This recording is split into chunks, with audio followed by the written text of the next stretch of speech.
it wasn't really a full 4-lane. It was basically a 3.5, and then we had a lot of sideswipe accidents. So what we did was we put the bike lanes in, we put a center turn lane in, we realigned those two intersections, and there is no parking on Talmadge Avenue, and it is posted. So looking ahead to Main Street in that corridor project, would that kind of like be the same situation as a Kenmore Boulevard, where there'll be? Well, on design of that, what we're looking at is doing more of a protected bike lane, and it might not be extending the curb or the lawn strip, but what we're looking at is using some barriers there, basically the same as Kenmore Boulevard. But we are going to shrink the pavement if we're funded. Right now we're not funded on that. As you know, you could land a 747 on Main Street and the traffic does not support it. So that means when you resurface, you have that much more pavement, you have that much snow removal. So that project will really shrink that, which will slow traffic down. Right now, people drive too fast on Main Street. Okay, thank you. You're welcome. Thank you, Councilman. Anyone else? I see Councilman Neal's hand is raised. Thank you, Mr. Chairman. Mr. Ludlow, my concern is Hawkins Avenue. You know, the bike lanes came in long after, of course, folks moved on there. There's no place for people to park when they have, for their guests to park when they come to visit them on Hawkins Avenue. I think it's unrealistic to think that they're going to park on the side streets and walk all the way to a home that may be in the center of Hawkins Avenue. And then you have the problem with several of the churches that are on Hawkins. One that stands out to mind is where you have United and, oh shucks, the church right across the street, Good Shepherd. Good Shepherd has parking, but United, they definitely park on the street. How would this impact them? Well, as I said, we have a case-by-case when it comes to churches or schools, but if there's designated bike lanes, we will now allow parking in those bike lanes, sir. So I would say we'd have to look at it. Like I said, a case-by-case. They have no parking at all at that church? I mean, they have parking, but the congregation is of such a size to where, no, they definitely park on the street, both sides, on a Sunday. And then on Hawkins, and I'm specifically thinking of Hawkins between Mall, going all the way down to Copley. No, going all the way down to the park. There's times when, and the churches that are by the park, there's times when you see folks, when they have guests, that they're parking on the street because there's no place else for them to park. We will definitely look at that, sir. Okay, thank you. You're welcome. Thank you, Councilman. Let's see. I don't see anyone else. Mr. Chair, Councilwoman Mosley has her hand raised. Oh, yep. Councilwoman. I'm sorry, Phil just opened a can of worms. I apologize. Could you look at the section on East Market between Fire Station 2 and Arlington Street? There's bike lanes there. I don't see those bike lanes being used, but all the cars use that lane to make a right onto North Arlington Street all the time. And then on Sunday, they have church. There's a storefront church there. They park there as well. So I think maybe that section there, we might need to revisit that bike lane there. There's certain areas in the city where we have bike lanes, especially at East Akron. I just don't believe they're being utilized at all. We will look at that. And so that's something I think we should look into. Thank you. Yep. Thank you. Good one. Mr. Ludlow, we were going to refer this item so Councilman Freeman can weigh in. Is that okay? Yeah, that's fine. Okay, sounds good. All right, so we already voted to refer it. Nothing else come before us, right? We are adjourned, correct? We're good? Correct. All right, we are adjourned. Thank you. The next committee today will be the Public Utilities and Green Committee. Those committee members are Freeman, McKittrick, Connor, Mosley, and Holland. Again, that's the Public Utilities and Green Committee. It will begin at 2:45. Councilman Freeman is absent, so Councilman McKittrick will be chairing today. Again, that committee will meet at 2:45.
Okay, it's 2:45, and our next committee of the day is the Public Utilities and Green Committee.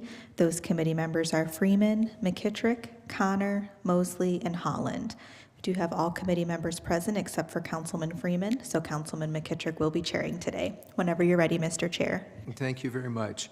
I'd like to call the Public Utilities and Green Committee to order. Let it reflect that all members are present other than Councilman Freeman.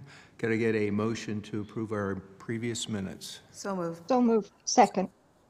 All in favor? Aye. Aye. Any opposed? Aye. Okay, we have three pieces that come before us today. The first ordinance is authorizing the Director of Public Service to enter into a contract or contracts after publicly advertising for bids for the construction of the Good Park Golf Course Booster Pump Station and declaring an emergency. Mr. Lettle? Thank you, Mr. Chairman, members of committee. We have two booster pump stations for irrigation out of Mud Run, or not Mud Run, but Good Park Golf Course. One waters the 118 and the other, or 9, and the other one waters the other 9 holes. The one has failed, and we'd like to replace it. Currently, what they did last year is they had to hand water and drag hoses when this pump station was not working, so it would take between 8 and 10 hours when they did the watering. Obviously, if we get this pump station working in the irrigation, we could cut that labor down by about 6 hours, so it'd take about 4 hours to water that other 9. So we put this in the capital budget. You will see it once we get it bidded and awarded. You'll see it come through, but this is authorizing us to put this project together. Okay, thank you. Any questions from any committee members? Any questions from any council members? Consent's fine. Consent? Okay, very good. Motion for consent? So moved. Second. All in favor? Aye. Aye. Any opposed? Okay, thank you. Okay, our next piece that we have coming before us is authorizing the Director of Public Service or his designee to apply for and, if awarded, to accept and expend the Ohio Urban Forestry Grant Program Inflation Reduction Act grant and declaring an emergency. Mr. Little? Thank you, Mr. Chairman and members of the committee. We have with us today is John Malish, our arborist, and also the superintendent of parks. So he's going to give an explanation. John is the next piece also is another grant you'll see that John has been working on. So this just allows us to enter these grant applications in.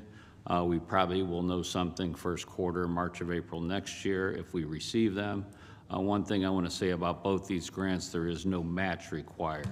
So if we are awarded, there's nothing that the city's going to have to expend.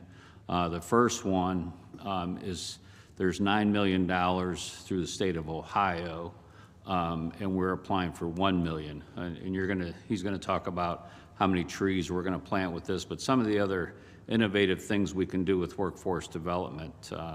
This state allocation of $9 million is part of the U.S. forestry $1.5 billion that they doled out, and the state of Ohio got $9 million. So with that, I'll have John kind of give some more highlights about this first grant. Thank you. Thank you, Mr. Chair. So with this grant, we're going to be applying for $1 million. Part of this, we would like to update our inventory, which has not been updated since 1996. With this, it will utilize LiDAR technology, and basically somebody will drive the entire city and collect all these points and bring it back into a GIS, so that way we can, and the other interesting part is since we're driving the entire city, there's other data that can be collected off of that. So fire hydrants, street signs, so could be used for other applications as well. The very interesting part about using this kind of technology, and we would be Right now, they're testing it, they've done samples in Pittsburgh, and that's the only other US city that has this. But basically, you can forecast where storm damage is going to go, because what this does is it looks specifically at defects in trees, and using artificial intelligence, it can forecast what areas you need to concentrate on. Again, this is technology that we desperately need, and I'm looking forward to it, to being able to apply for this.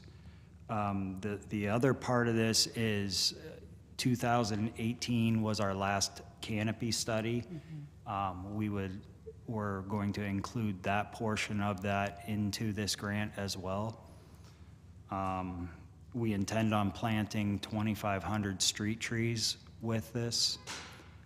Annually, we plant roughly 1,800, so this would help offset some of that as well. And the last part of that grant, we are looking to augment the $1 million we've already received from the U.S. Forest Service with the workforce development. This would add an additional 5 employees for a 3-year period, so a total of 15 to go through the workforce development program that we have set in place. And that pretty much sums up that grant. Sounds like a great opportunity for the city. Yeah, if I could add just a few things with this data that we will collect. When we get a report from APD that there's been a vehicle accident hits a tree, we typically go out and measure it, and then we do collect that from their insurance company if possible. With this intelligence, we get the address, he clicks on it, he can see the size of the tree, the diameter of the tree, it'll all be in there. We can almost have the report done right away as soon as we pull that data. And then these points, like he talked about, there would be a slight charge if you wanted to include fire hydrants, but if you could just imagine right now, you do have that in the fire department. We have the different colored domes, so you'd be able to go on right away and you'd be able to tell, the volume of that one is, so many gallons per minute, that type of thing. Which ones need painted, the upkeep to them, all that technology, street signs, manhole covers. A lot of this data would be in there just at our fingertips, but the tree portion of it is huge. And, we want to be at 40% of canopy cover. We're at 34. So any way we can leverage this technology to help that in the future. And developers, they come in and they want to develop a piece of property. We could just pull this data off and says, okay, you got to add this many trees to do that property. So those are some of the things and it's not going to cost us anything. So we're kind of excited about that, and we're hoping that we do get awarded this grant. Very well. Councilwoman Mosley. Thank you. John, I know under the urban forestry program, I know a lot of times the focus is on control of stormwater, filtering air and shade. You mentioned that you all would plant 2,500 trees. How many of those trees would be fruit trees? I keep requesting the fruit trees, and I know we take a tree out, we plant 2 trees, but where are we planting the fruit trees? We actually, on November 5th, we did a orchard over on Vincent Street, over in the Summit Lake neighborhood. I'm open to any requests you may have. I have a lot of them. Okay, sounds good. Okay, thank you. You're welcome. But the orchard we planted over there, cherry, and some of the things we planted over there, Lisa Nunn with Let's Grow Akron will harvest those trees, take them right on the other side of the lake where she has her processing plant, and then she's been selling that at the farmer's market there at Summit Lake. So she'll be able to go right there, take the fruit. I mean, obviously not next year, but it will come where she'll be able to harvest these fruit trees over there. Okay, yeah, because we have a footprint over by Adolph Jeff and I went over and walked with the residents over there, and there's a area over there that they were talking about hopefully possibly being able to plant some fruit trees. So right there in the back on Adolph, before you get down to, is that Bookdale or is that College? I think it's Bookdale before you get down to that end. I'll shoot. If you send it to us, we'll take a Okay. look at it. Okay, thank you. You're welcome. Any other committee members? Not seeing any. Any other council members? Mr. Fusco. Just want to rise in favor as well, ask that my name be added. I would also ask, I know we can't do it, so I won't even ask it, but I know in terms of the tree commission, we have 3 members here in the chambers at this moment, but the other 2 can't put their names on. So for them, I'll ask my name to be added. Mr. Aiken and of course Sarah Viviano, we're all members. We stand ready to support this. Obviously, that's our mission in reference to the Tree Commission. And keep up the good work. We appreciate it, and we'll support this effort however we can, of course. And we look forward to hearing more, and let us know, maybe we could pass a resolution or something within our committee and then forward that on to beef up and support, you know, this application. So thank you for all your good work. Councilwoman Holland. Thank you, Mr. Chairman. Because I'm struggling with a little bit of laryngitis, I'd just like to extend my gratitude and appreciation for this effort and also ask that my name be added. Very well. Anyone else? What's your pleasure? Consent's fine. Okay, consent agenda it will be. I'll make a motion for consent. Motion for consent, do I have a second? Second. All in favor? Aye. Aye. Aye. Any opposed? Okay, thank you.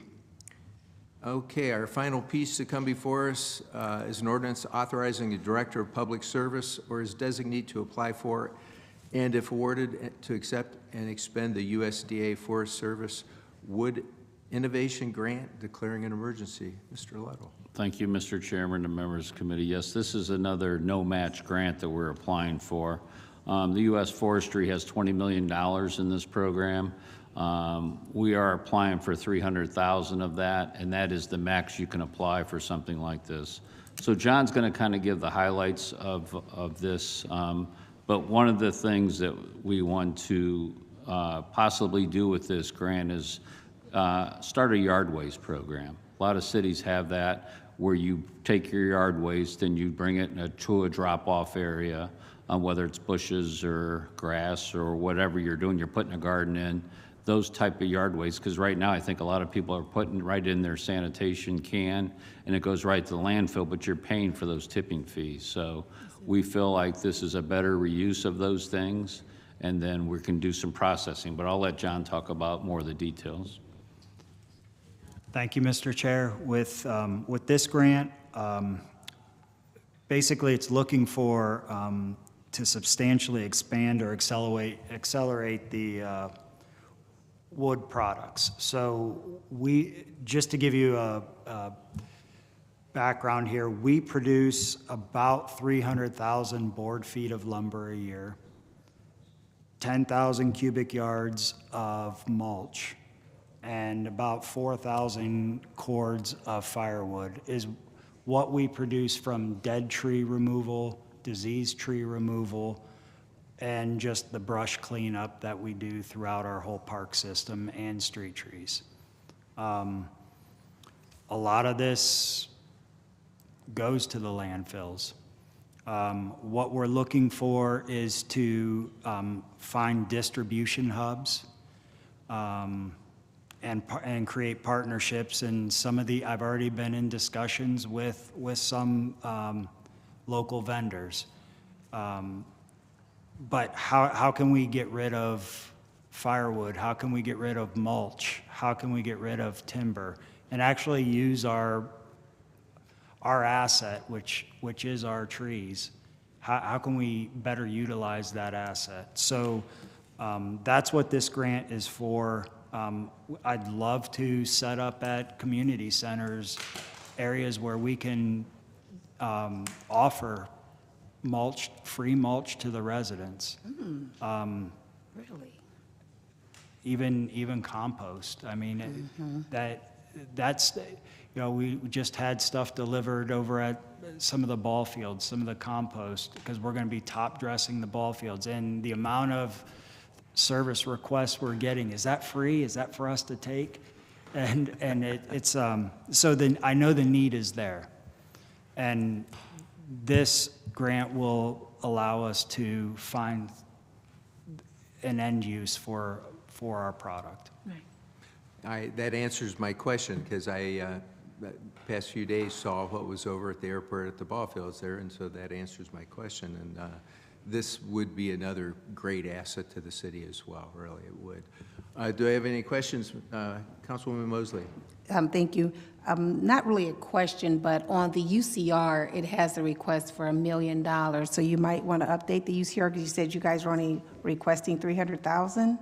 300, correct. Yeah, it seems like, I think they used the same UCR from the first one, so you may want to have them updated. Yeah, we'll get it changed, because we're only allowed to apply for 300. Okay. Any other committee members? Don't see any other council members. What's your pleasure? Consent's fine. Okay, consent. Could I get a motion? Motion for consent. Second. All in favor? Aye. Aye. Any opposed?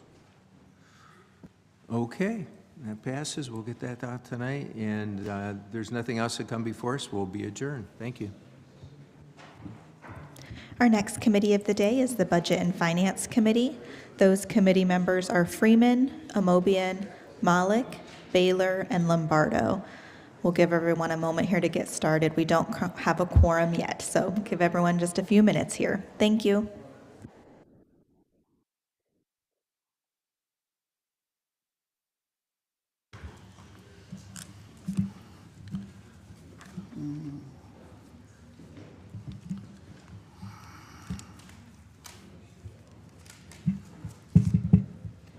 Get some mulch.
Okay, again, our next committee of the day is the Budget and Finance Committee. Councilman Freeman is absent today, so Councilwoman Amobian will be chairing. You do have a quorum. We have all members present except for Councilman Freeman and Councilwoman Baylor. Whenever you're ready to get started, Madam Chair.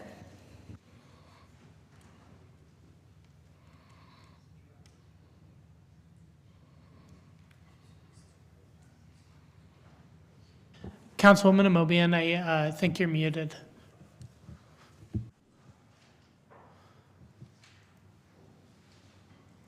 Thank you. When you're on these small gadgets, it's hard to navigate. Anyway, good afternoon. You already have roll call. We have established that we do have a quorum. May I have a motion to accept the minutes from the previous meeting, please? So moved. Second. Been moved and seconded. All in favor? Aye. Aye. Okay. We have, I think, two pieces from last. Is that correct, Sarah? Yes, that's correct. Okay. Um, Mr. Fricker, are you here to talk about the temporary appropriations for the first 3 months? Hi, this is Mike Wheeler. Mike I'll Wheeler. be here to present this if you have any questions. We presented it last week. Other than that, up for any discussion.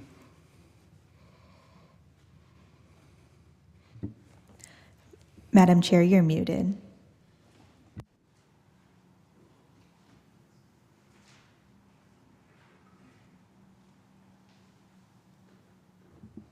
I think someone is muting me. I'm sorry. Sorry about that, Mr. Wheeler. I couldn't see you. Thank you very much. Are there any questions? Committee members? Council members? If not, may I have a motion to accept the, Councilwoman Mobian, I did have one question.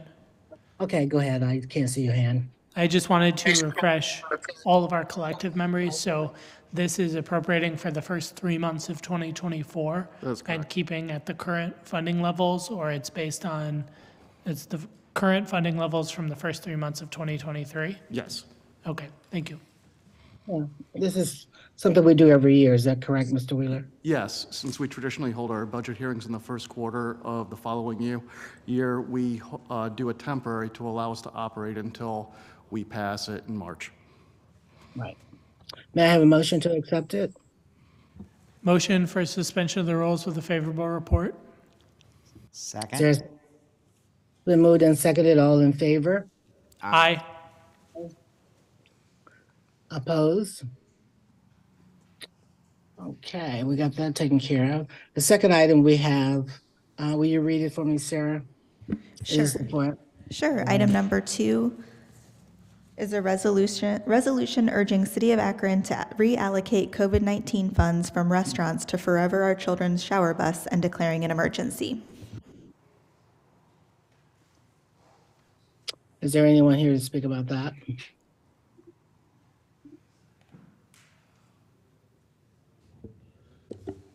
If I, Madam Chair, Councilman Fusco has his hand raised. Oh, I can't see it. I'm sorry, Mr. Fesco. Go ahead. oh, thank you, Madam Chair. I just know that at this point, we're awaiting word from from our consultants in terms of the ability for those funds, the ARPA funds, which are, as we all are very much aware, there's a considerable amount of guardrails with regards to this funding, and so we just got to be cautious and await word back from the consultants' guidehouse in terms of this is okay or not. And I believe that's what one of the things that we were awaiting, and I don't believe we've gotten word from that. Do we have any anticipation of when they will, because they don't tell us what to do, they just tell us whether we are allowed to. And I know we're allowed to spend money on homeless individuals, so that is not the question. The question is whether these particular dollars can be used. Is that what it is? Yeah, we do have somebody here from the finance department. Have we heard word in terms of this specific? Again, like I said, their rules are very strict, and we brought them in so that we can ensure that we do this correctly. And so, as far as I know, we've not received word yet. We'll make sure that they reach out. I believe they were going to be in contact with Councilwoman Somerville and Dr. Williams, so we can follow up on that. Do I see you, Mr. Neal, in the audience? Yes, ma'am. Believe Have your we're, hand up. believe we're over a month since they first came to present to us. We were supposed to have this answer 2 weeks ago in regards to the funding. Let me reiterate, these dollars came here because of the poverty rate and the housing instability. Those were the two main factors that brought these dollars to our city. Not to help restaurants, not to build parks, but to help the least of these in our community. Why we are delaying on getting this information, I don't know. But there's another funding source that can be utilized. If this one, if we can't get an answer for this one by this afternoon, by this evening, there's no reason why we shouldn't have an answer by this evening. Again, Guidehouse, as Ms. Amobian stated, the consultants, they're not the ones that are held responsible for how we allocate these dollars. We are as council. If we can't use these funds, there are other funds that can easily be identified that we can use to fund the shower bus. And I'll be glad to share those with council if these are not available. Madam Chair, Councilman Malik has his hand raised, and also Councilman Fusco. Mr. Mallett? Thank you, Madam Chair. I have a question for Mr. Wheeler. So, Mr. Wheeler, I think you're one of the primary contacts with Guidehouse. Yes. Has Guidehouse been requested to provide advice and feedback on this specific question? My understanding is they have, so I just will follow up and make sure that it gets forwarded on we- appropriately.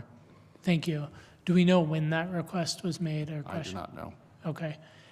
If that request or question could be forwarded to us so we're aware of the email thread, I do think it's appropriate that we have an answer from Guidehouse. I think it's fairly likely that that answer can be that we are okay with spending the money in this way, but we are paying them for a reason, and they advise us on what's permitted and what's not permitted. I very much understand the point by Councilman Neal that, we only, I think, have, not that anyone's counting, but 4 meetings left until the end of the year, that, we want to not delay this discussion. But, if we could have some kind of assurance that we would have the information next week, I think we have time. The operating budget discussion is going to be in February and March. And so I think we are able to, to have this conversation and get the information certainly for then, if not sooner. So I just want to, weigh in on that regard. Mr. Fusco, did you have your hand up? Yes, thank you. No, just to say that I reiterate that in terms of that's why they're here, but I'm not discounting the fact either that CDBG funds possibly could be used. There's other funding sources that we could use. Just wanting to make sure that the most appropriate is utilized. I'm not saying against it or for it, just that we got to make sure we just do it right. That's all. So, and we can ask the question today. Thank you. Yeah, thank you for that information. Hopefully in the future, we will be real clear on how much we have available in CDBG, because every time I request something, those funds are already spent. So in the future, I hope that will be real transparent. It sounds like we're going to table this until further information is provided.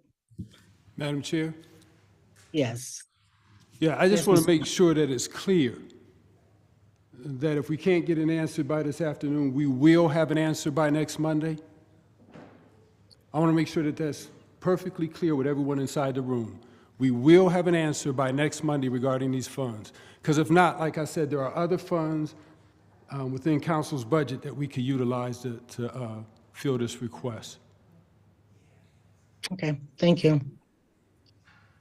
So do we have to take another, we could just table, refer, continue to refer, Sarah? Yes, you can continue time on this one.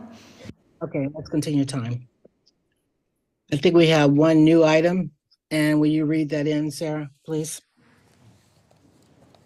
Sure. Item number 2 is an ordinance authorizing the mayor or his designee to enter into a contract or contracts without the formality of publicly advertising for bids with Checker to provide pre-employment background checks and declaring an emergency. And who's here to speak on this issue? Madam Chair. Okay, please. Thank you. This legislation involves engaging a new vendor, Checker, to conduct employment background checks for both non-safety employees and to also assist in the background checks and screening of safety forces. They're going to assist the police department and assist the fire department, and also perform the entire background checks for non-safety forces employees. They're replacing an old vendor or a former Thank you. vendor. If you have any questions, I brought Chris Renninger. She's a manager at Human Resources with me. Chris has done most of the work that brought this before council today. Okay, I have several questions. First, the contract, are we under contract now, and are we able to get out of that contract without penalty? It's not a contract, it's through purchase orders. So there's no penalty to end that relationship? Correct. Okay, good. Checkar, it looks like it says the full amount is to be determined by what? And how are we going to enter into a contract without knowing exactly the total amount? We do have a contract amount. It says I thought I saw TBD when it says the final amount. Well, the information from the vendor, they are estimating it at $61,780. The total number would be dependent on the actual number of background checks that are conducted in the year. Are they going to charge us so much per background check? It is, correct. Do you know how much? It varies on whether it's a safety forces position versus non-safety forces, if the position requires a drug screen or a driver's license check, a CDL check. So there are a number of factors that go into the pricing. Is this normally how these things are arranged? That they give you one figure for the contract and then charge you per? Is that? I mean, it is not uncommon in this case because there are a number of different checks that we conduct.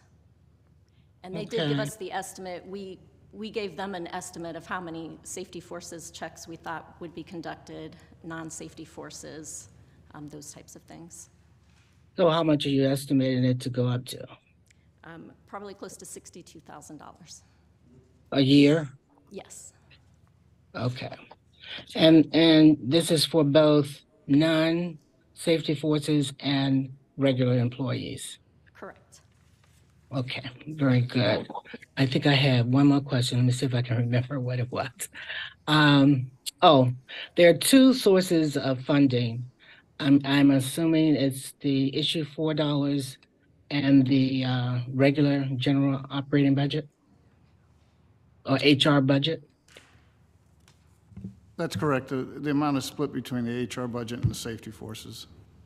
It'd be like 31,000 approximately a piece. Is that what we're looking at? Correct. Okay. Now, we locked into so many years with this relationship, or we're just going to do 1 year to test them out? I believe this one is just for a year right now, and then we would renew. And that's when we can extend it with some locked in rates?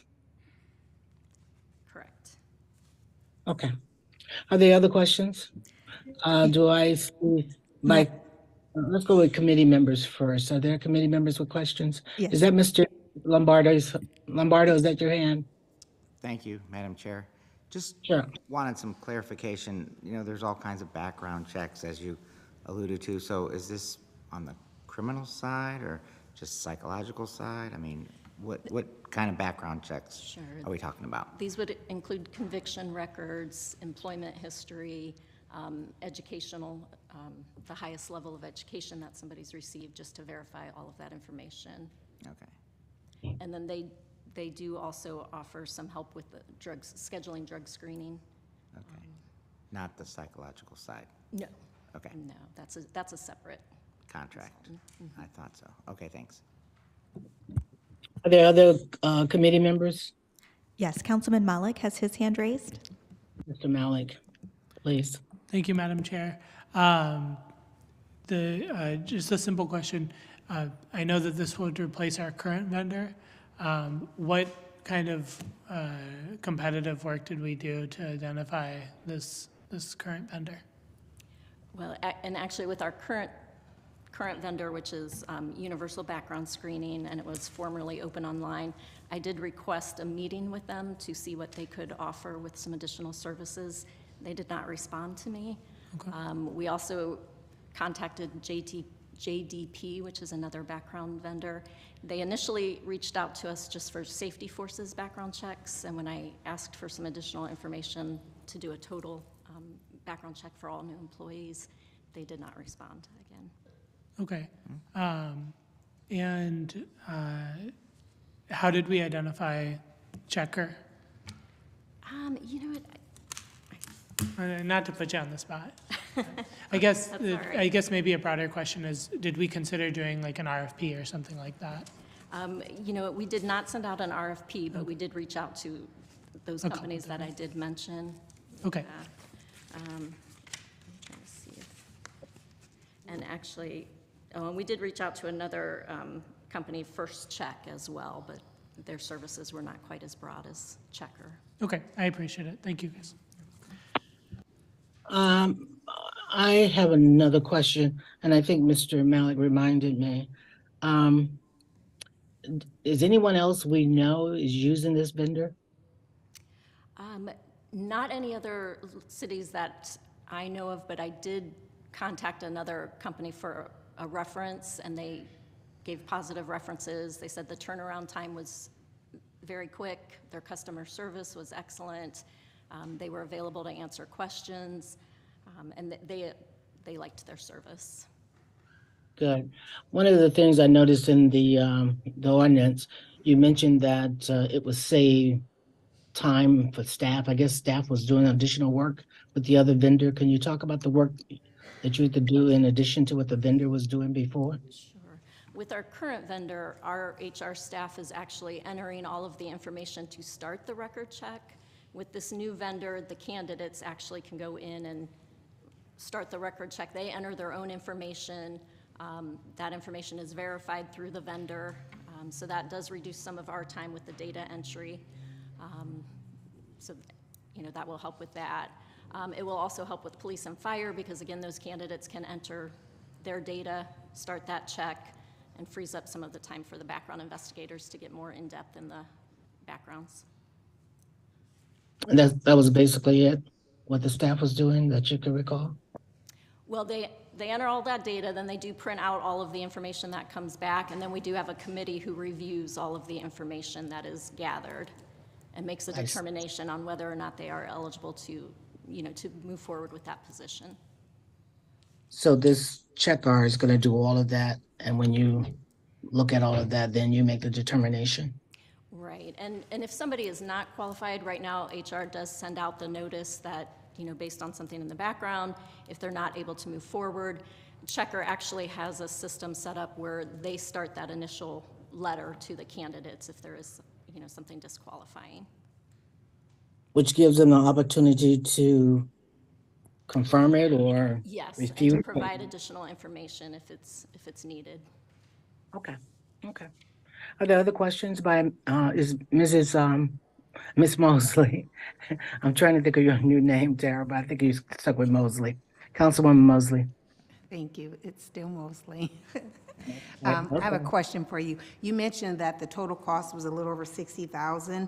So on the UCR, it says that the budgeted cost is $20,000, but the estimate of cost is $30,893. And so is that per fire, per police? Right, it will be split between HR, police, and fire. But I'm saying on here, it says it's only the estimated cost is $30,000.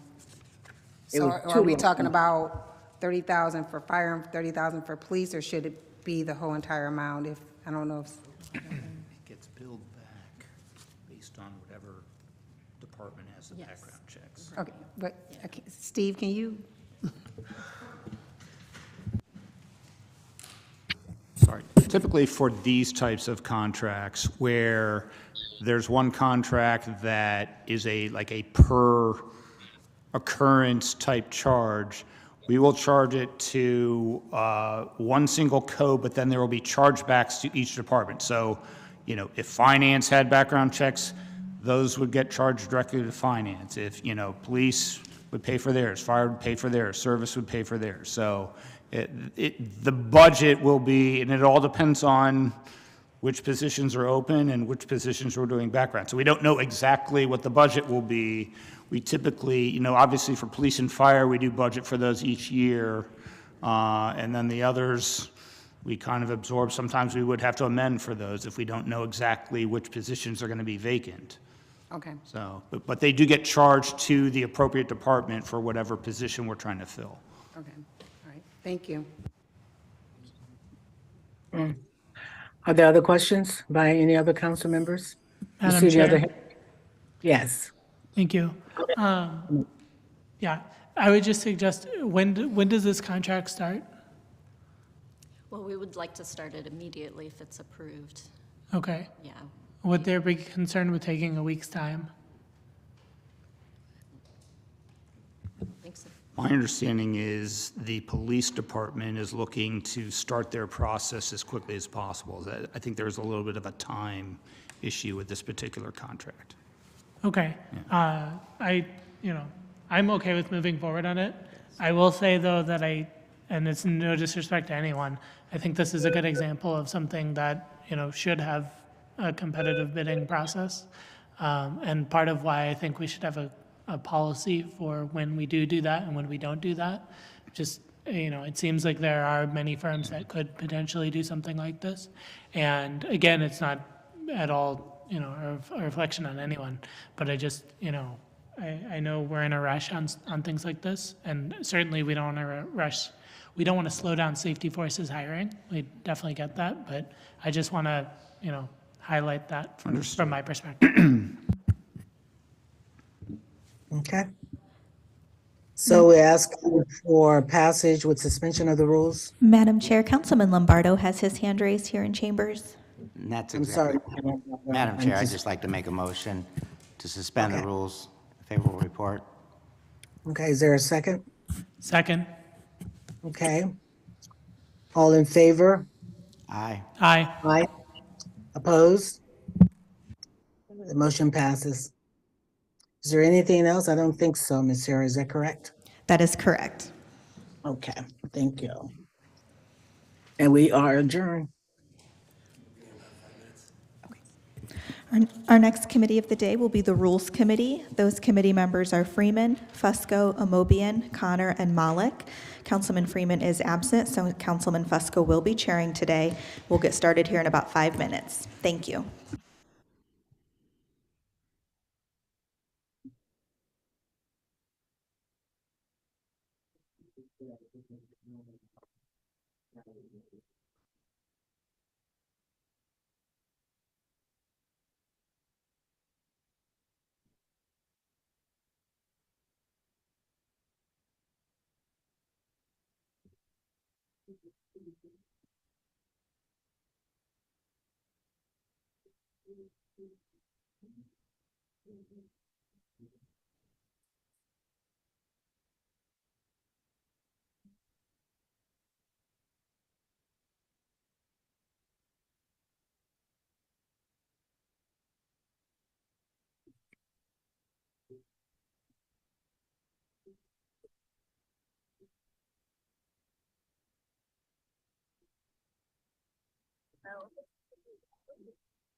Hi, it's Tanay.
Okay, we'll begin in about a minute. Okay.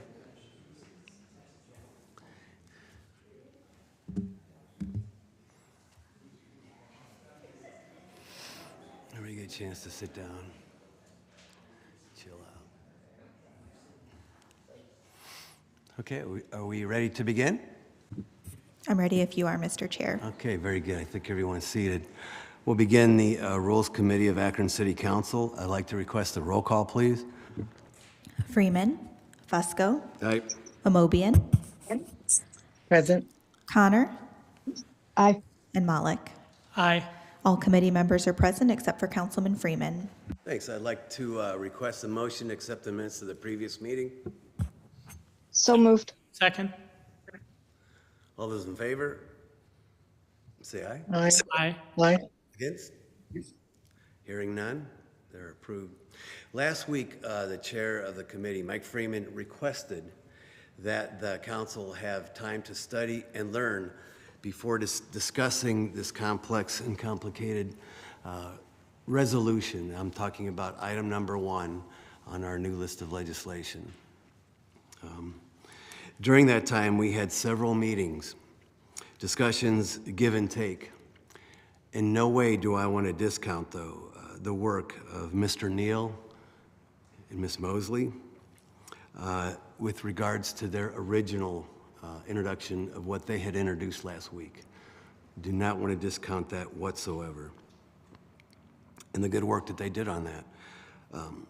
The goal of today's public hearing is to provide all who wish to speak on the new resolution an opportunity, as requested by the chair, Mike Freeman. This was primarily due to the fact that he wanted to give folks time to digest the resolution, and then we could all speak intelligently about it. I respectfully request that all speakers be mindful of their fellow brothers and sisters here in Akron, Ohio, in Israel, and in Palestine while speaking. It's important to this process that everyone from Akron and beyond, that we treat each other with dignity and respect and humanity. I ask that we stick to the resolution only. That will be followed, that rule. I believe at the end of the day, everyone only wants peace. I'd like to request that the clerk read this in, and then I'll begin recognizing folks to come in. Some folks signed in, some did not. I'd like to recognize some of those who did sign in originally. We'll open it up to public comment, and then we'll have a discussion with the committee members, as well as we'll give the sponsors an opportunity as well to discuss this. Okay? So with that, Ms. Biviano, could you please read this in, the substitute? Yes, this is a substitute offered as an amendment offered by President Somerville, Vice President Fusco, Councilman Neal, Councilwoman Mosley, and Councilman Malik. Resolution expressing sympathy for the innocent civilians victimized by the war in Israel and Palestine, condemning violence of any kind, affirming Akron's status as a welcoming community for those of the Jewish and Islamic religions and any other religion, encouraging residents to offer support and sincere condolences to members of the Jewish and Palestinian communities of Akron and all over the world, and declaring an emergency. Thank you, Ms. Biviano.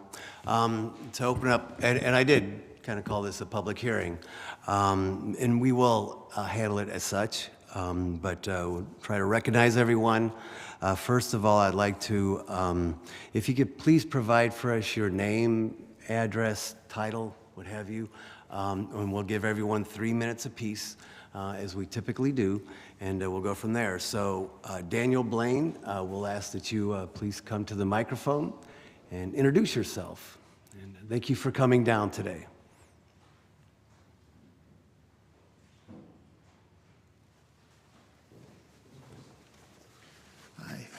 Good afternoon, everyone. Thank you for the opportunity to speak on this really important and serious topic.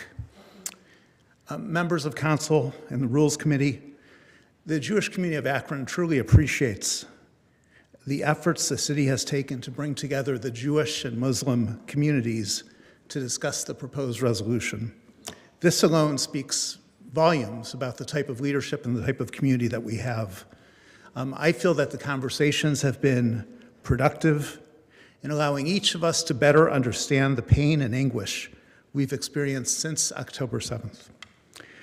I know that there has been a long-standing dialogue between members of Temple Israel and the Islamic Society, and hope that we will continue to find common ground through that process.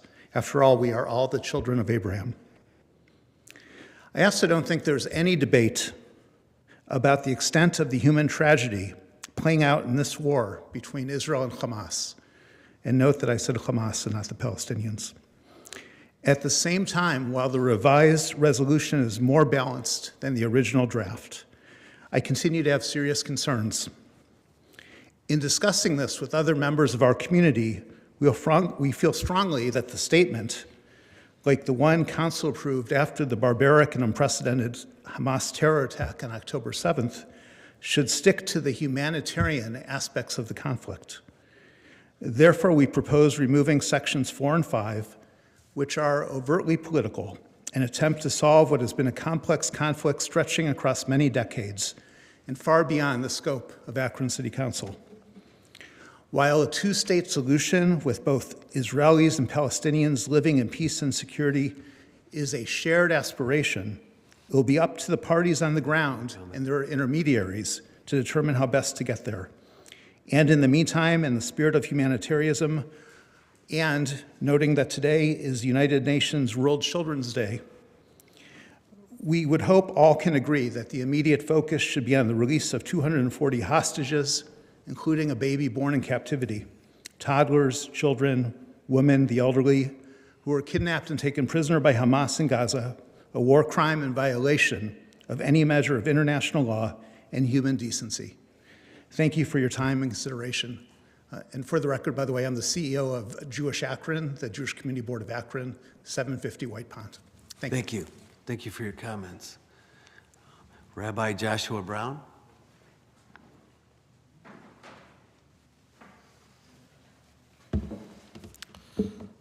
Rabbi Josh Brown from Temple Israel. One of my favorite prayers, one that I believe is shared among all of our faiths, is God grant me the serenity to accept the things I cannot change, the courage to change the things I can, and the wisdom to know the difference. Council members, if you could solve the crisis in the Middle East, create a two-state solution, prevent attacks like October 7th, and ensure that there are never civilian casualties, I would advocate that you spend every waking hour of your lives doing so. But I don't believe that that is the role of this council. You're leaders of this city.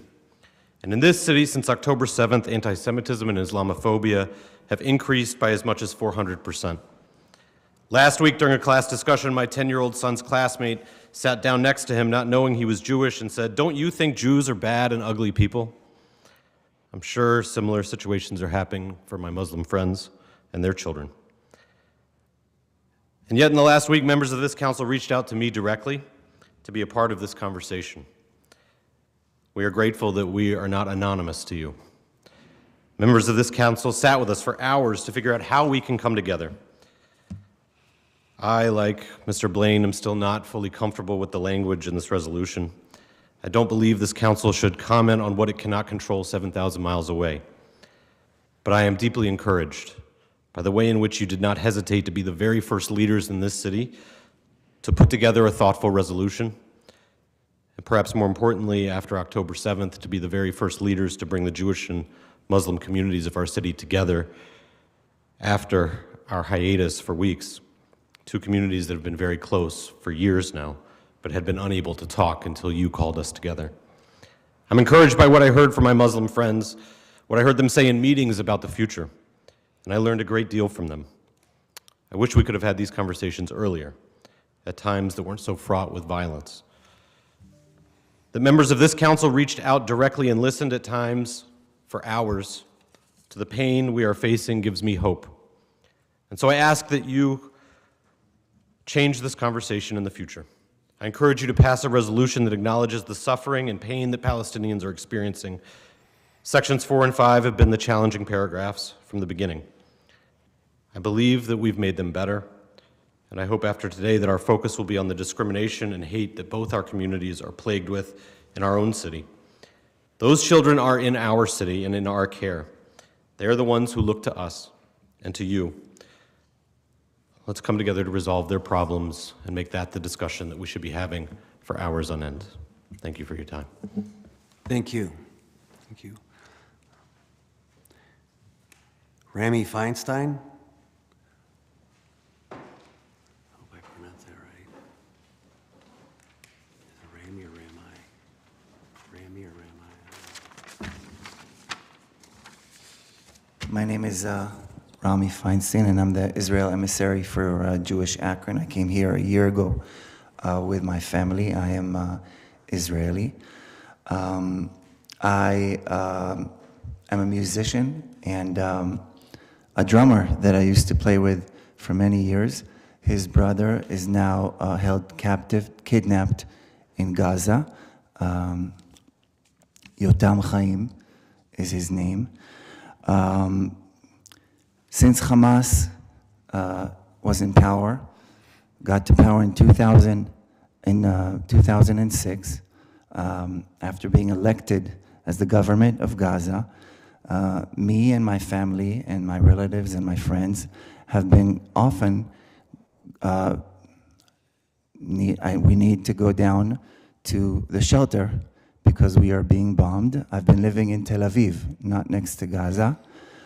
When my kids were toddlers, we used to wake up in the middle of the night and go with them to the shelters so we would not be hurt by the Hamas rockets.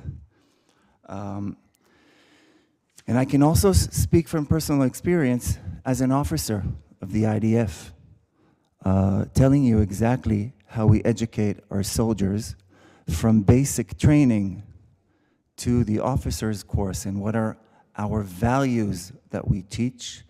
And one of the most important values that we teach is the purity of the weapon. We actually put our own soldiers on trial if they do not respect the core values of the IDF and if they hurt civilians.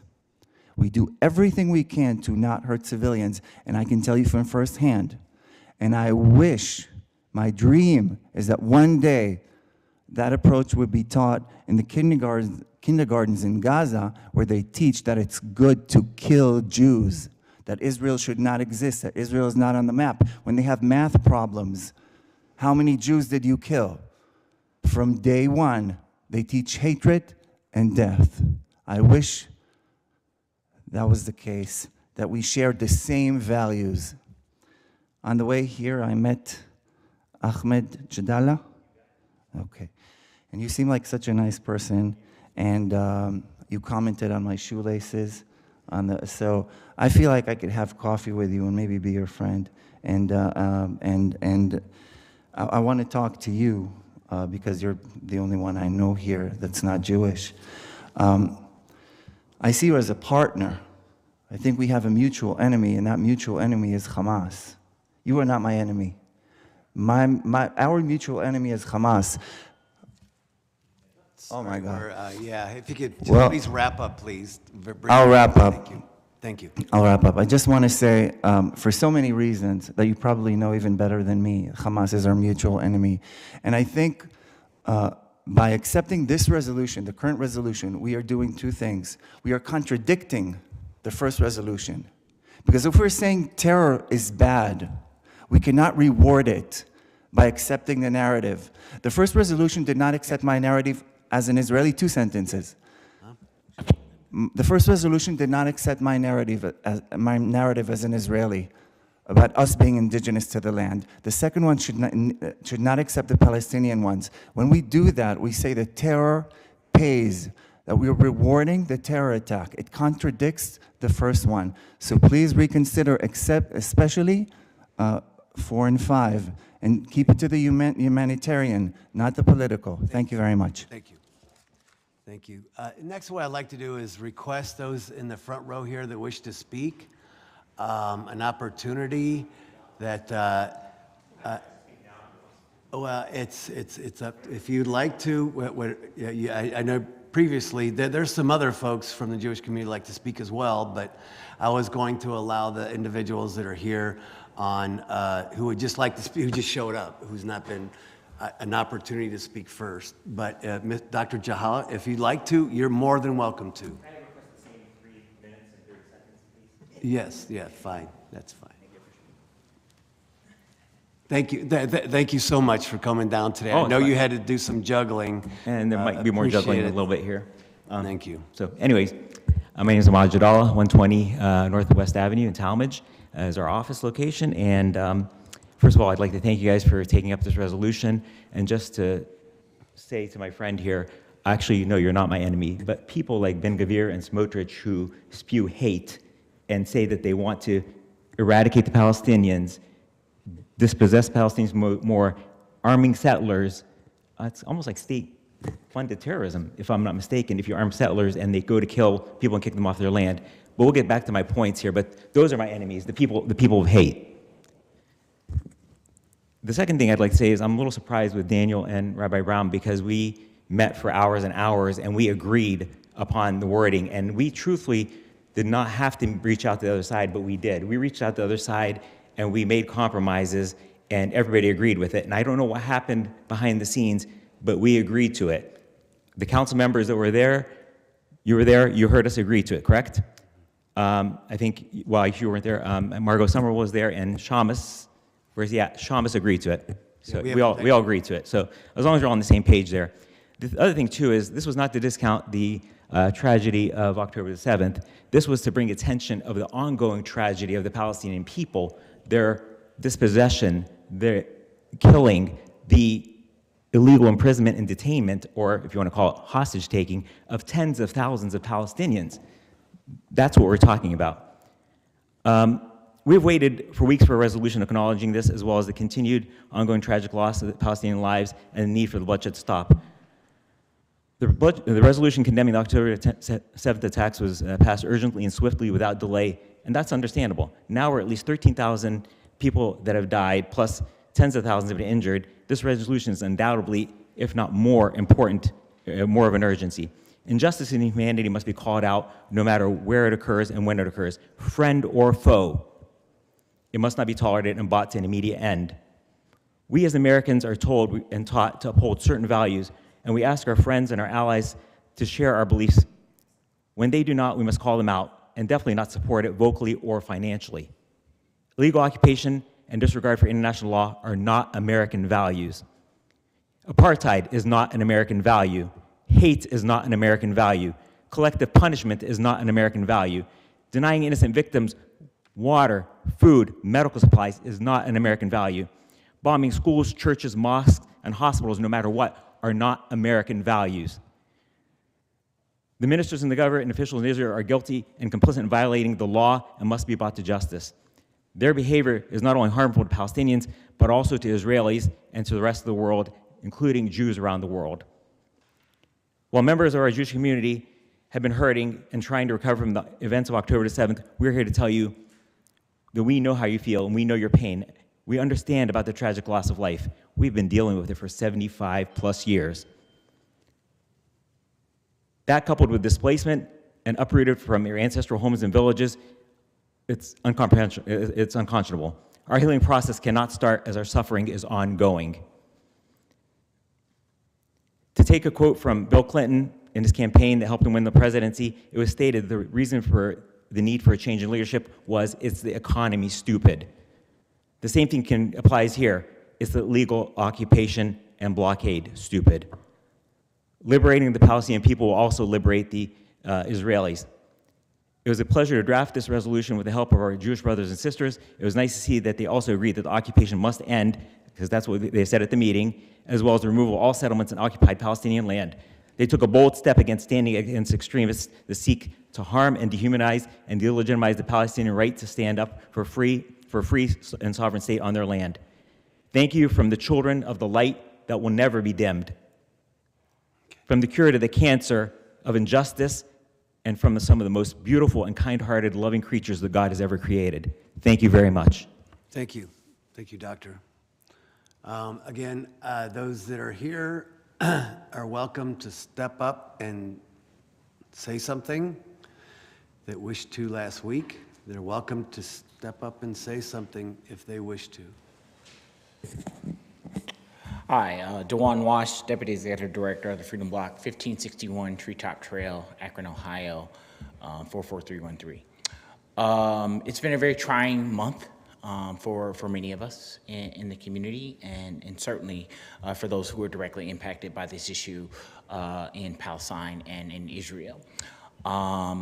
You know, coming from writing an op-ed about this issue and then move into action was something that was incredibly important. So I'm grateful to have been a part of this process of helping to bring together two very marginalized groups of people and two very polarized groups of people with the help of Dr. Brantley from the University of Akron and others that have been a part of this process. This is what it's about, folks, is being able to bring community together in order to help develop a solution. I am a bit dismayed. The work that I was involved in with Councilman Neal was all public. All the meetings that we held with both the Palestinian community as well as the Jewish folks who decided to accept the invitation were public. They were recorded, there were minutes, and all of those sorts of things, because those sorts of things are important. I am a little dismayed now as I sit here and listen to Dr. Jadala say that things that were agreed upon in the meeting are now being changed. And that's very unfortunate. I do want to encourage this council to go ahead and pass the resolution that was offered. Reading resolutions from other cities around the country, this is a very watered down resolution. It's simply calling for the acknowledgement of our humanity. You know, what is wrong with that? What is offensive with that, right? Like, what is offensive about calling for a ceasefire? And while this is not the purview of the Akron City Council, you all drafted the resolution and you stepped into it. and now you get a public response, right? That's how this works. That's what you all signed up for when you chose to become public officials, right? I do think that you should offer more in terms of what the next steps are, right? This is not your purview, but you can call on the Biden administration for a ceasefire. You can call on Amelia Sykes for a ceasefire, right? There's more that is within our power that we should do in a situation such as this, right? So again, I'm grateful to have been a part of this process. I look forward to continuing to build relationships with those folks who are on the council and those who represent me, because I am a person that enjoys being civically engaged and doing this sort of work, right? And I hope that this is stuff that we can continue to do together in the future. Thank you. Thank you. Thank you for your comments. Thank you. Is there anyone else here that wishes to address the committee and council in reference to the resolution? Anyone else? No, I know that there's others that have signed up. I'm just trying to request that those that did not sign up speak now, if there's anyone who's here who did not sign up. Okay, I'm going to go back. Okay, thank you. Hello, council. Yeah, if you can please provide for us your name and address. Thank you.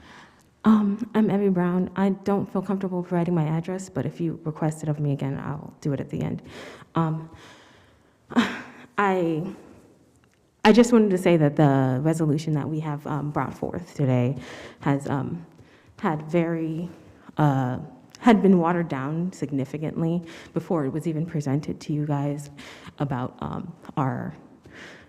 about generally citizens of Akron's stance on like Palestine and what's happening right now in the just egregious nature of the bombardments that's been happening, and this statement to be further watered down hurts me as the community. I don't feel like this is representative of what Akron in general speaks to, and I don't feel that it is representative of what the Palestinian community would like to say. However, when we did bring this resolution, you said that we need to hear more voices, and we got voices that were just primarily Jewish and primarily lukewarm to the situation in Palestine right now, and it was just incredibly disheartening to see. And I just wanted to make my stance known because I know that this isn't really going to go anywhere, but I just wanted to be clear that hearing people talk about Israeli people and exclusively and their lives, it really affected me. And I just wanted the council to know that. Thank you. Thank you for your comments, and thank you for coming here. Thank you. With that, we'll now move on. Stephanie York. I didn't know you were here in reference to this. I saw you just walked in. Sure, yeah, if you'd like to, go ahead. And that's, yeah, it's.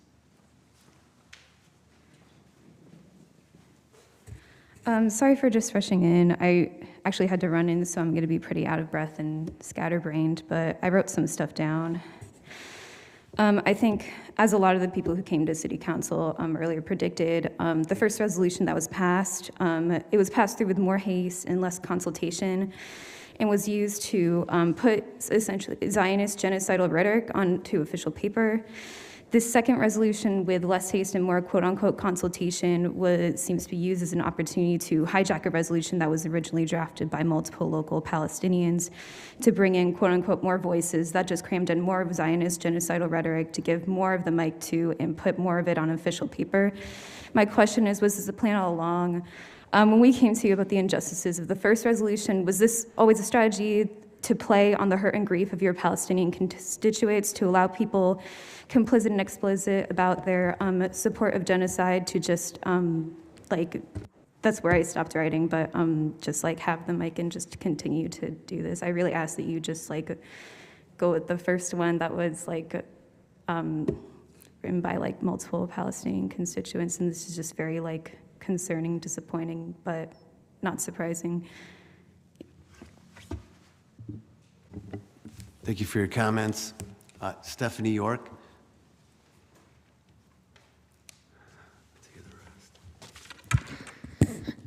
Hi, I'm Stephanie York, 750 White Pond Drive. I'm the Executive Director of the Shaw Jewish Community Center. Members of Council, thank you for taking the time to talk to all parties regarding the legislation you are currently considering. I want to start by noting that the resolution that was passed shortly after Hamas broke the ceasefire that was in existence, and after they killed and raped women, decapitated babies, and stole 250 people, that resolution was very welcomed by our community as being responsive to the horrors that occurred by terrorists, whose stated mission is to eliminate Israel and the Jewish people. The resolution was brought to convey empathy towards the innocent victims of a horrific and instigated mass act of terror. The resolution before you today is different from the one you passed immediately after Hamas's attack. This resolution seeks to solve decades of conflict between countries and people who reside in the Middle East. Akron City Council should not be making any statement about Israel's right to defend itself and eliminate Hamas, especially when it contradicts the stance of the U.S. President and our nation's leaders. This is wholly outside the scope of Akron City Council. With respect to the things you can control, how our residents treat each other and those visiting Akron, this is where you should concentrate your efforts. Our friends on the other side of the conflict here in Akron are suffering, and we feel that to our core. We do. We do not want innocent Palestinians to be victims of war. We do, however, want Hamas to be defeated so they can never, ever break another ceasefire and attack us again and again and again. We want to live and work with our Palestinian neighbors, and Akron City Council should be encouraging us to work together, to learn more about each other and to build our relationships. not to solve the conflict in the Middle East through a resolution laden with political rhetoric that we, the Jewish community, cannot support. Our Muslim friends think that this resolution doesn't go far enough. We think it goes too far. But with that said, I understand this was a difficult process, and we will stand by council's thoughtful decision today. Thank you. Thank you. Gary Rosen, please.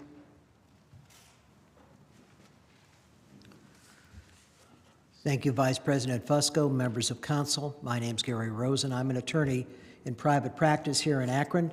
My office is located at 159 South Main, but I'm a lifetime resident of Ward 8 here in the city.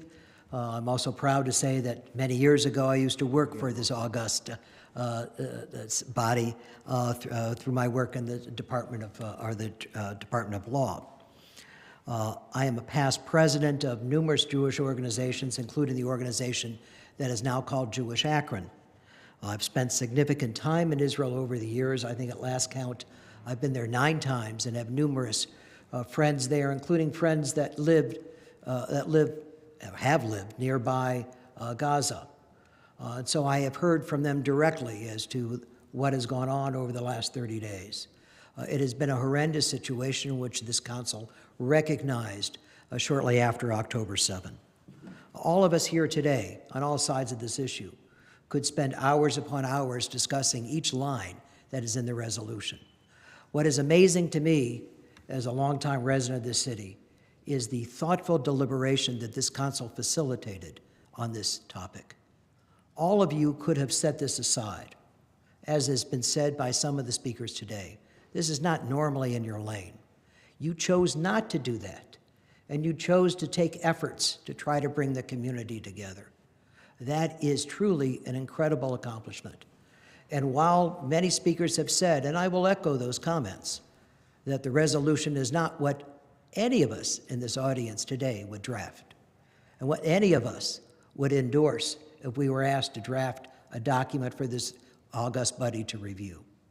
At that same time, the process that you instituted in order to bring people together, and this discussion today is extraordinary for a body like this.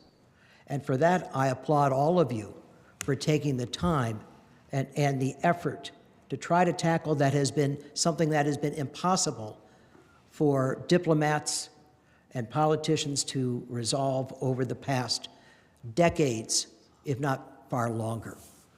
For those reasons, while I have great reluctance on many of the language that was used in some of the provisions that were noted, in spite of that, I applaud what you've done, and I endorse the type of compromise approach that you have drafted, and I would ask you to respectfully, therefore, agree to the resolution as drafted before you today.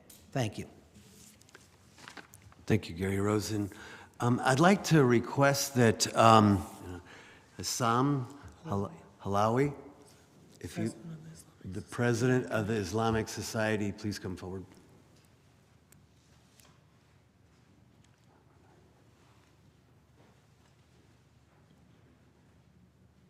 That's good.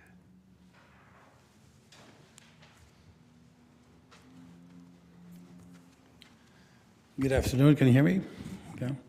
My name is Issam Halawi. I'm the president of ISAC, Islamic Society of Akron and Kent. I wasn't planning to speak, but thank you for the invitation. I applaud this council to bring this matter about and vote on it. I thank Mr. Neal and Ms. Mosley for bringing this resolution. It was above and beyond.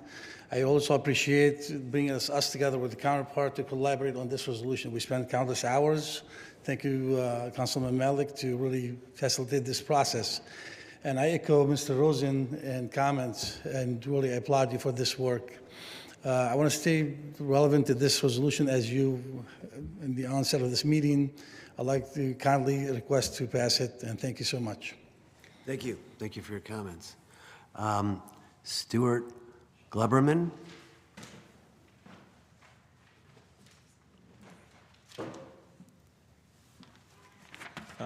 Good afternoon, and thank you for this opportunity. I appreciate the council for allowing parties from both sides to be able to voice their concern, their comments, and where they agree. My name is Stuart Glauberman. I'm currently a board chair of Jewish Akron at 750 White Pond Drive. Prior to that, I've had a number of responsibilities as it relates to leading the Jewish community in Akron, Ohio. My comments will be short, but I just want to, make sure that we all remember that but for the event that happened on October 7th, we would all not be experiencing the explosive escalation that's happened in Gaza and Israel since that date. I know that community leaders from both sides have worked real hard to build a consensus, but I learned a long time ago that in accepting a resolution or building a consensus doesn't mean that you're in agreement with everything that, as it is written. And to think that Rabbi Brown or Daniel Blaine, it doesn't mean that though they committed to the resolution, in my mind, but it does mean that they're willing to find a consensus to work with parties in all the community. From my standpoint, I struggle a bit with Section 5. It's a question whether the occupation and settlement activity that's described needs to end, or there has to be clear recognition of this right of the State of Israel to exist by all the Palestinian parties. And we've been, over 75 years without having Hamas and some of the other terrorist groups or Palestinian Authority recognizing Israel's right to exist, agreeing to the many opportunities there have been for a two-state solution. And I know that when I talk to my family in Israel and friends in Akron, that finding a two-state solution is critical in reaching a settlement.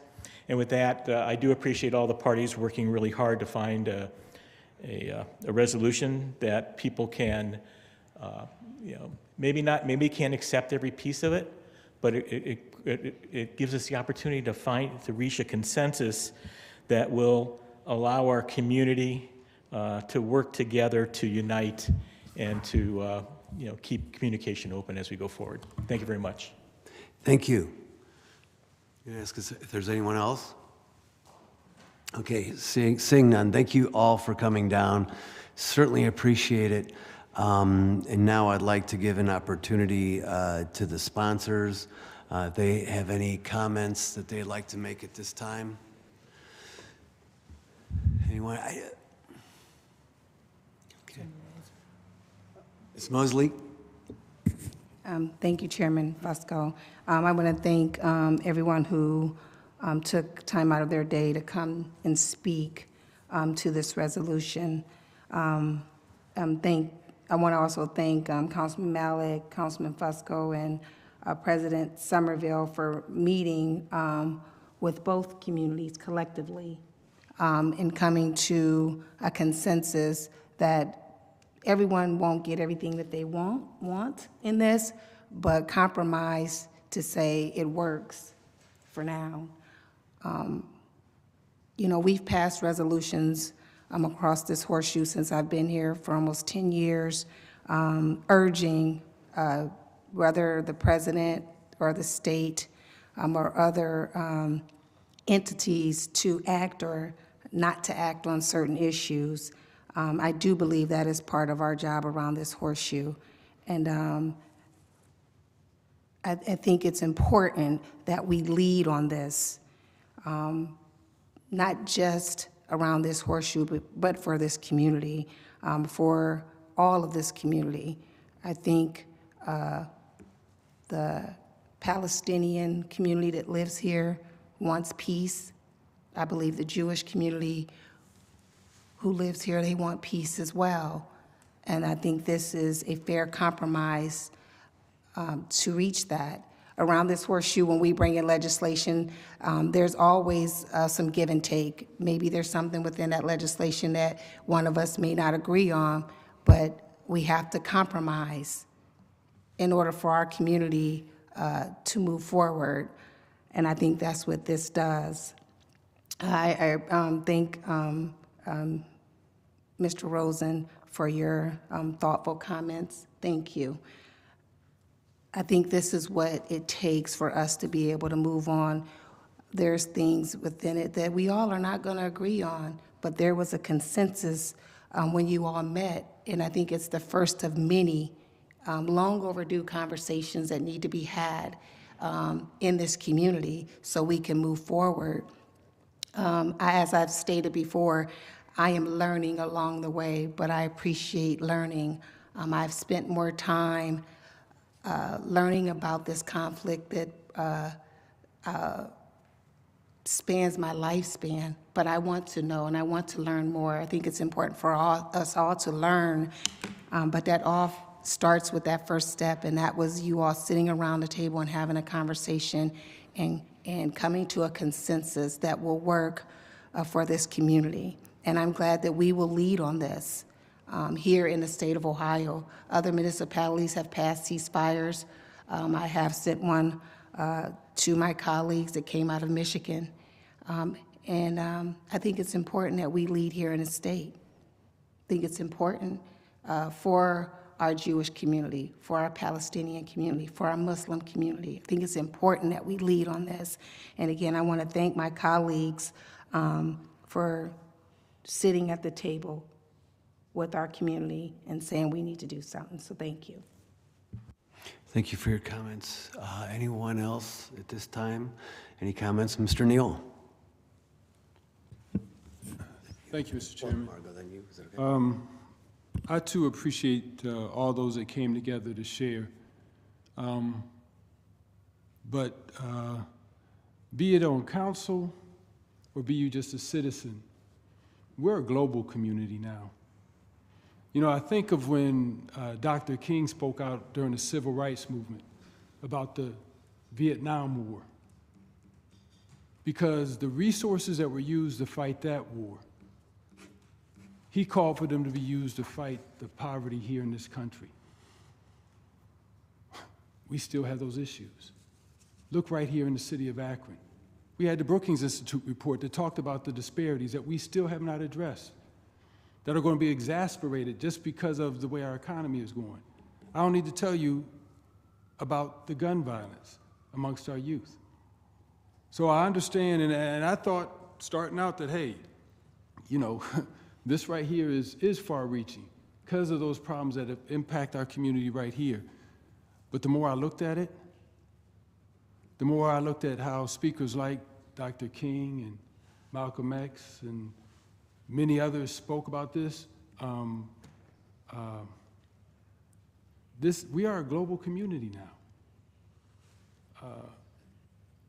What an injustice anywhere is an injustice everywhere.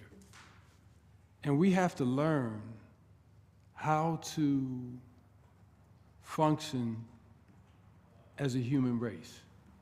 You probably heard me say this before. If I say Jewish or Muslim, if I say Israeli or Palestinian, if I say black or white, Republican or Democrat, I'm able to put a value statement on you. I may not be thinking that consciously, but subconsciously I'm putting a value statement on you. But when we erase that and say human, members of the human race, now I can't discriminate. I have to see that value.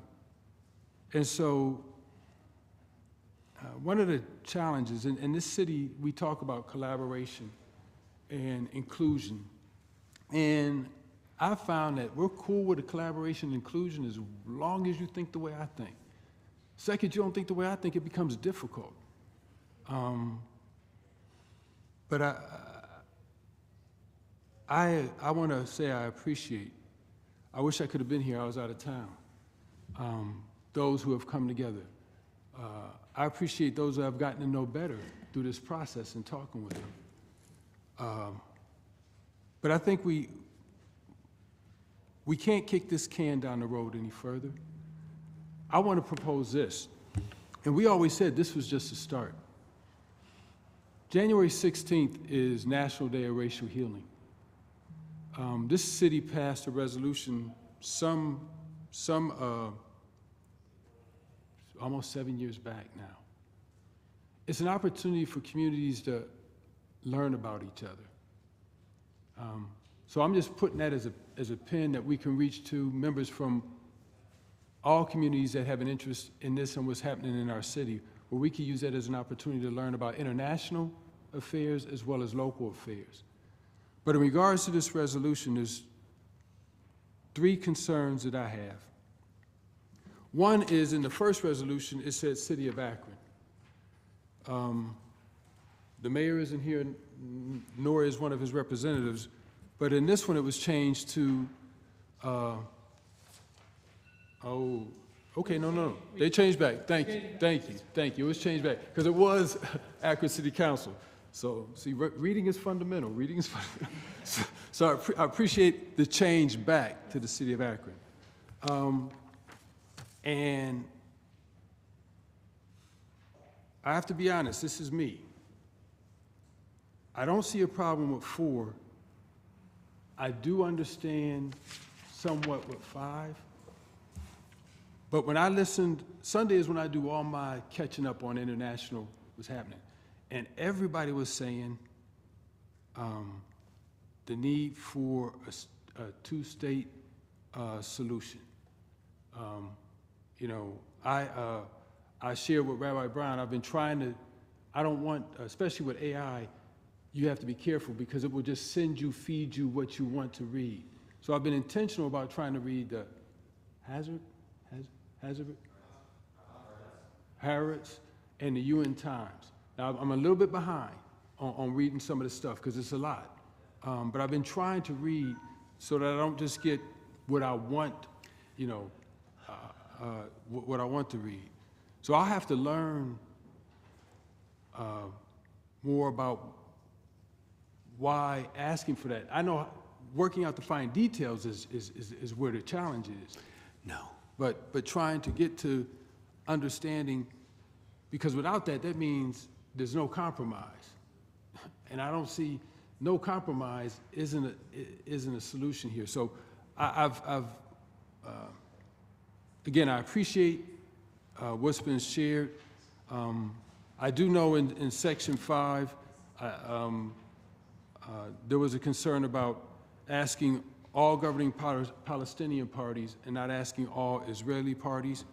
I don't even know if that's something that could be addressed right now, but this is what I hope. This is what I hope, has been stated by some, that we do not delay this resolution any further, that be it voted up or voted down, that we vote on it and understand no matter how the vote comes, as a community of people, we have to work together to increase our understanding on the international, but really right here, how we can continue to grow our community to truly be more welcoming and engaging. Okay, thank you. Thank you, Mr. Thank you, Mr. Chair. Thank you. I'd like to recognize President Somerville. Thank you so much, Mr. Chair. I just want to take an opportunity to thank the leaders from the Palestinian and Jewish community who came together over a series of meetings to craft this resolution that is before you. And although those conversations that we had over those series of meetings were very difficult, but they were also very necessary. And I found the conversations to be very productive. I also want to thank Professor Lee, who moderated one of those conversations, who was just there just to make sure that all voices were heard. And I think you heard from everyone. Listen, everyone did not get everything that they wanted, right? This is a product of give and take. And through these meetings, we found out a lot of things. First of all, we have a lot more in common than not. And we were actually able to acknowledge past and current hurts on both sides. And before you is a resolution that I think that all of Akron really should be proud of, because it shows that Akron community leaders can come together to address conflicts and that we can set an example. And I hope that the conversations that we've had over the past couple of days will continue. And so I do want to say that I rise in support of this resolution and in support of the collaboration in meetings that we've had to come up with this language that is before you in this resolution. Thank you. Thank you. I'd like to ask Shamus Malik. Thank you, everyone. I I don't really, I wrote some things down, but I don't really have the words anymore. I think the thing that comes to me most is that there's a lot of pain involved in these discussions. In every discussion I've had about this, I see the pain that is in our Jewish community, in the Palestinian community, in our Muslim community, and with people who have, no direct ethnic or religious tie to the conflict, who just struggle to see high-definition videos of horrific atrocities that we have seen, and horrible suffering, and I don't even want to qualify, any of it. I appreciate everyone who engaged in the discussions over throughout, the last month and a half, but particularly, the two discussions that we had on Thursday and yesterday. It was an attempt to build some kind of consensus. I think, I'll let others be the judge of how well that occurred. I really do appreciate the contributions of everyone who tried to make sure that this was a balanced resolution, because as Professor Lee kind of discussed, there are multiple narratives and perspectives about this conflict, and there's truth in all of them, frankly. That's at least my perspective. I think with regard to two of the facets of this resolution, one of which is the ceasefire with the release of hostages, my perspective, and it's just my perspective, but on this throughout, has been that Israel absolutely has a right to retaliate against Hamas, and that my hope and wish is that Hamas never has the ability to govern any piece of land ever again. But at the same time, the Israeli government and the Israeli military, like every government and military on the face of the earth, have the obligation to respect the laws of war and to make sure that there is not a disproportionate civilian death, and there has been a disproportionate civilian death to a staggering degree. And perhaps that's because of some of the facets of the conflict, the fact that it's happening in one of the most densely populated places on the face of the earth, or that there's again a place that doesn't have sufficient food or water or fuel to sustain itself, and so a blockade of that ends up resulting in significant death and loss of life. For whatever reason, there is significant death and loss of human life that is ongoing today, including the loss of thousands of children. And that I personally, as an individual, cannot support. To the other points about how the conflict ends, this I think is far outside of where Akron City Council has any can speak to. Ultimately, our hope is that those discussions happen and happen soon, if they ever happen at all, which really is an open question at this point, whether this conflict ever is resolved. With that being said, I think the language in Section 5 is fairly, well, I shouldn't say that because people are entitled to have their own perspectives. I think the language in Section 5 reflects something that is fair and balanced, that there be a two-state solution, that there be a recognition of Israel's right to exist, that there be safety and security for all parties involved. But ultimately, it will not be decided in the city halls of Akron or anywhere else. I hope that coming out of this, I hope that the violence subsides. But most of all, I hope that we can try to recognize the humanity in each other. One of the biggest goals that I think most of us have had in this process is to not further divide our communities, and to recognize the pain that's there across the board, and to recognize the staggering rise in anti-Semitic, anti-Muslim, anti-Palestinian violence and rhetoric. When I was driving through Columbus 2 weekends ago, And the next morning, I saw that Jewish students had been attacked because they're Jewish on the streets that I used to walk as a student not too long ago. When you see violence and hate being perpetrated against people because they're Palestinian or because they're Arab, none of that is okay. And any conflict will bring up feelings of xenophobia or hate. And we have a huge responsibility here to push back on those wherever we see them. So those are my comments. And I thank everyone who has been a part of this process. Thank you, Mr. Malik. Linda Mobian? Thank you, Mr. Chair. First and foremost, I certainly want to recognize the two council persons, Mr. Neal and Ms. Mosley, for having the courage to draft this resolution and bring it to our attention. And I certainly, secondly, want to thank all of the parties that have come down for the last few weeks to teach us some things about balance and about fairness and equity and all those things. But I think what has happened here, and it was probably unexpected, is for all the groups to come together and start talking about the humanity in all of us. Because we pass resolutions all the time, as Ms. Mosley alluded, that are aspirational. And that's what this is. The aspiration is that one day there will be peace in the Middle East and that both peoples will find a home and live in peace and harmony. And I think that is what we are getting to. And that is what I hear more than anything, that we're all people and we want to lend our voices for that to happen at some future date, whenever it occurs.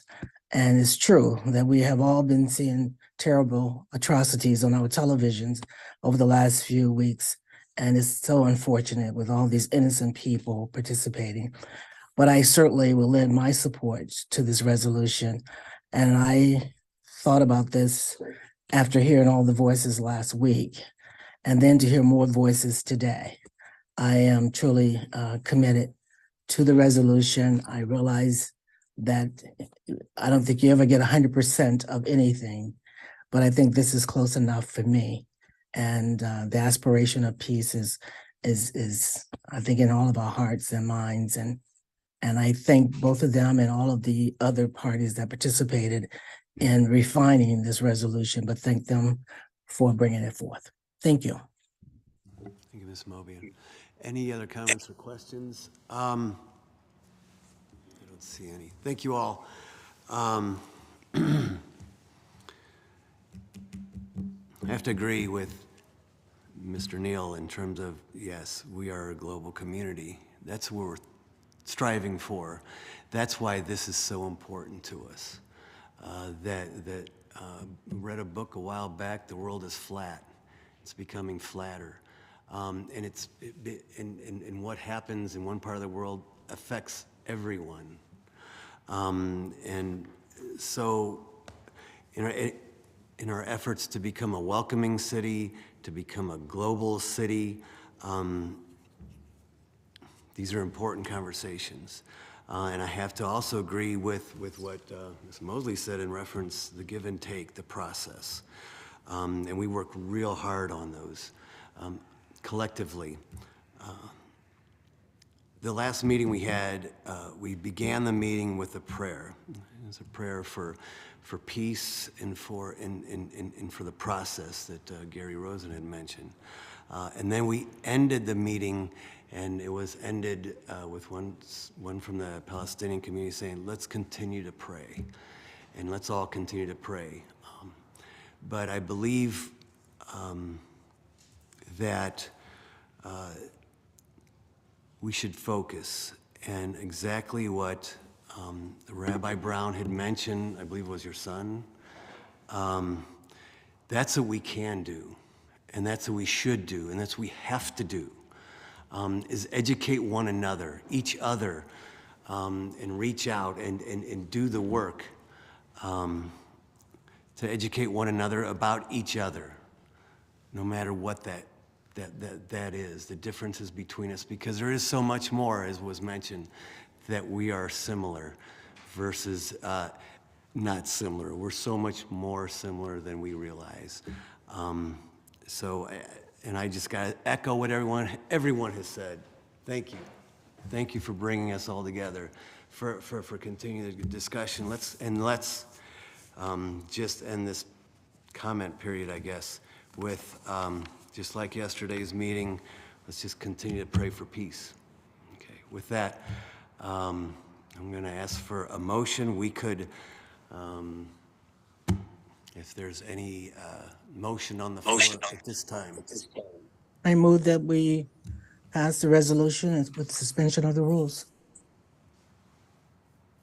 Okay, I will ask if there's a second. Second. Okay, very good. With that, roll call, please. Fesco, Yes. Amobian, Yes. Connor, Yes. and Malik. Aye. The motion passes 4-0. Thank you all for coming. Thank you. Okay, the next item under the new legislation, if you could please read in number 1. Ms. Biviano. Again, thank you all for coming. Item number 1 is a resolution allowing City Council to conduct its regular meeting at 5 p.m. on Monday, December 11th, 2023, and declaring an emergency. Thank you. This is just a formality that we recognized last meeting in December for this session of City Council. It's basically formality type thing. Is consent agenda okay on this? That's fine. It should be all right. My intention of getting it early was to be able to get the word out as quickly as possible. Okay, well, yeah. But it's certainly up to the committee. Is there any questions or comments on this one? Motion for suspension of the rules with a favorable report. Yeah, it's just what we've done for years, but it's formalizing it from 5 o'clock. Have our last meeting in December at 5 o'clock, and then the new council will be sworn in at 7 o'clock. So that's all it is. So there's a motion for suspension of the rules on this, did I hear? Second. No. There's a second. All those in favor signify by saying aye. Aye. Very good. Against? The ayes have it. And 0. Item number 1A, if you could please read that in as well. Item 1A is an ordinance amending and/or supplementing Title 3, Chapter 30, Mayor and Council, Section 30.01, Meetings of the Akron Codified Ordinances in order to provide for safe, accessible, and efficient city council meetings and declaring an emergency. Okay, very good. I will let the committee know that we do not intend to ask for a vote on this particular item today. Would like council to consider it. As a co-sponsor, this is an item that we have been discussing. And so I think for safety reasons, it kind of formalizes everything in terms of having our discussions with those that protect us.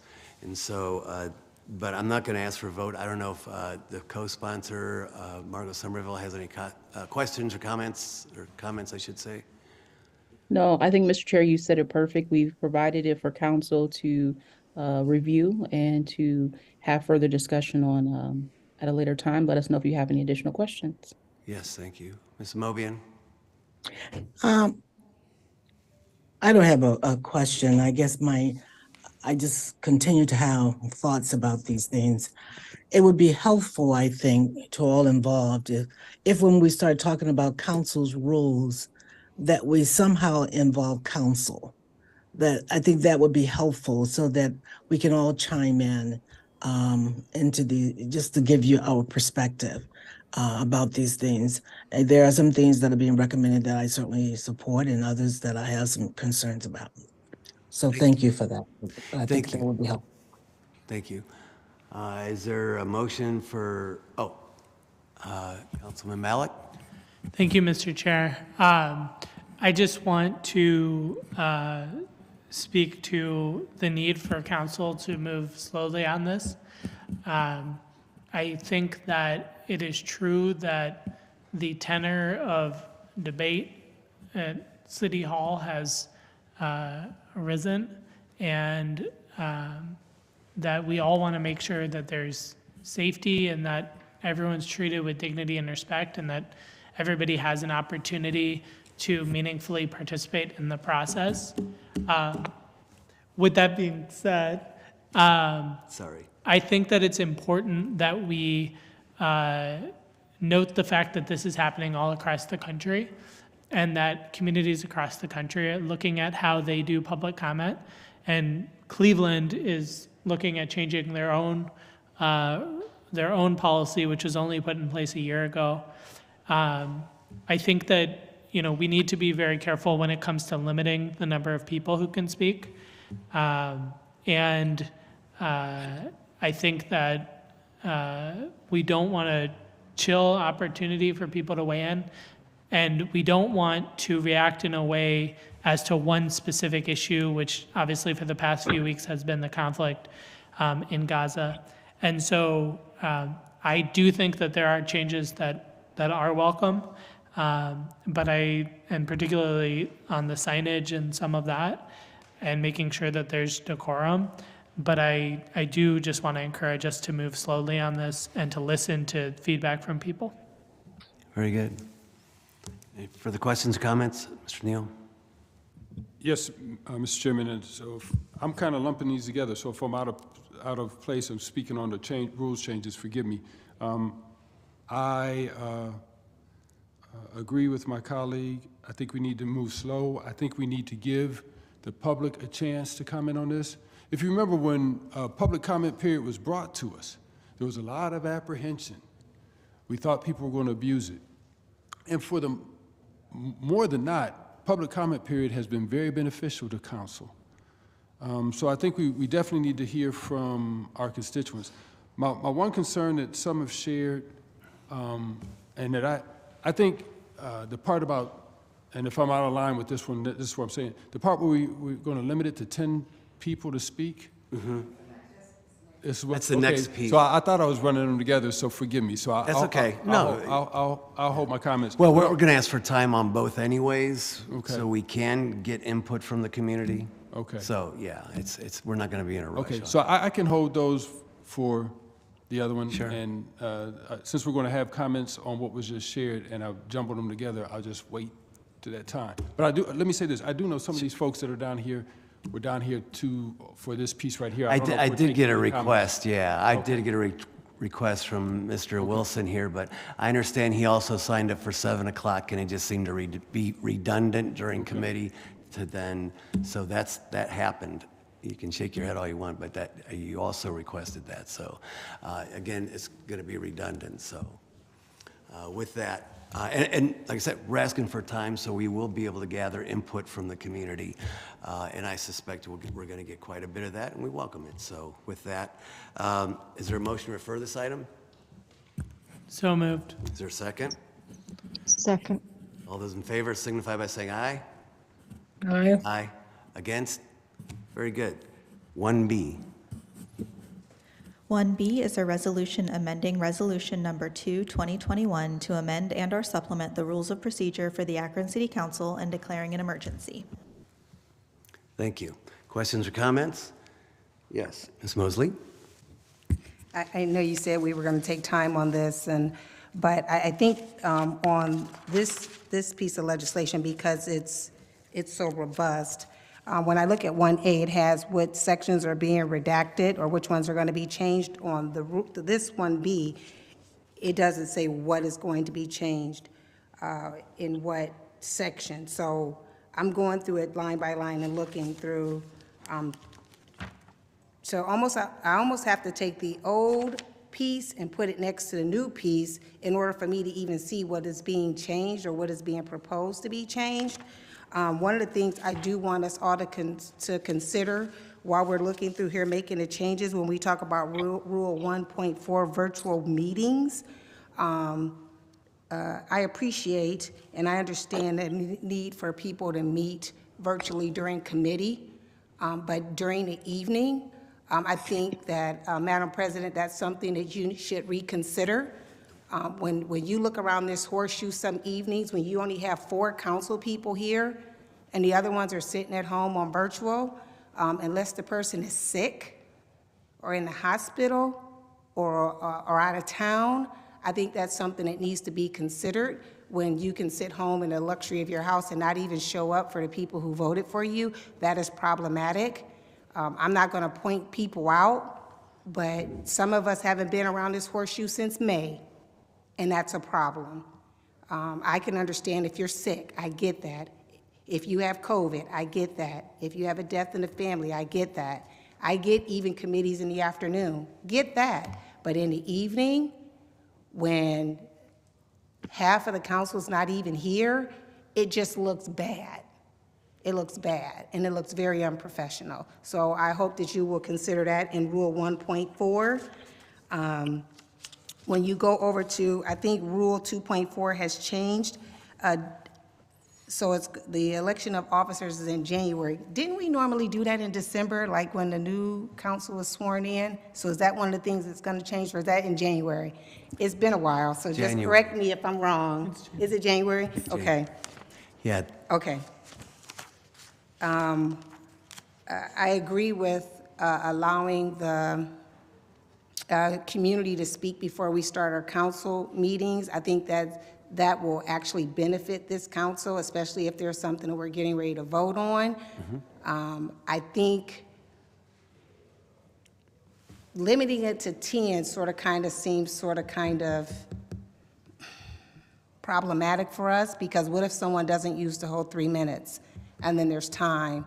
If we're saying that there's going to be, council's going to start at what, 5:30? Is that what it is, to 5:30? I believe 6:30. Yeah. 6:35, one of those, if they speak until 7, I guess it just depends on once you get to 7 and council starts, you don't know how many people that may be. And then there's the part in here about if you speak, like say today is what, the 20th? You can't speak again for 30 days? I think that's going to be problematic. Definitely we need to talk to the community about that. And if there's an issue that happens on, I don't know what rule I'm in now because there's so much to take in and so little time. If there's an issue on the street and we're saying that only one person can speak about an issue, what rule is that, Jeff? Do you know offhand what rule that changes in? On the issue itself? So, Off the top of my head, I don't know. yeah, so say we have a street where there's an issue. Say the people on the street are complaining about, I don't know, a company moving in and it's causing an issue on the street or it's breaking up their foundation. And to say only one person on that street could speak to an issue, I think that's problematic as well, because one person's issue may not be exactly the same as the other person's issue. So to try to limit who can speak to an issue, I think that's going to be problematic. Just a couple things in that area I think we need to think about, but mainly on the top part of it is the virtual thing. I think you really need to look at. Again, I understand it during the afternoon for committee, I get that, but in the evening, I think I got to push back a little bit on that. I think that, again, if you're not sick or incapacitated or you are out of town, you should be sitting around this horseshoe. Thank you. Thank you for your comments. I would like to recognize, and I should have done this earlier, the co-sponsor, President Somerville.